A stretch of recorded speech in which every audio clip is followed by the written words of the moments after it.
এই বলদের প্রচন্ড ঘুম পায়, এতটাই ঘুম পায় যে কম্বলের পরিবর্তে বাঘের মুখের ভিতর পা ঢুকিয়ে দেয়। তুমি কি পাগল হইলে না মাথা খারাপ? না, গাঁজা গাঁজা তো খাই না, আমি সিদ্ধি খাই মাঝে মধ্যে। এরপর বাঘ চুপি চুপি চলে আসে এই বলদকে খাওয়ার জন্য। ভাই আজ অমলেট नहीं बनाऊंगा, आज तेल का ऑमलेट। আরে মুঝে চক্কর আনে লাগা। ওই কামরুল আমার কিছুই করতে পারবো না। এই লাট ভাইয়ের চুল বেঁকা করতে লাগে হিম্মত। আর এইদিকে বাঘ গাছে উঠে বসে আছে বলদ শিকারীকে খাওয়ার জন্য, কিন্তু পিঠা দেখে লোভ সামলাতে না পেরে পিঠাকে খেয়ে ফেলে।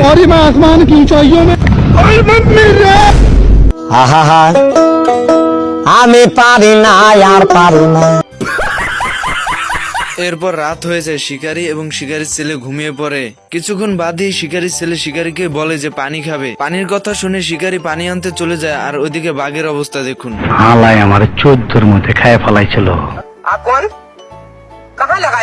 দেখো দেখো যন্ত্রটা দেখো।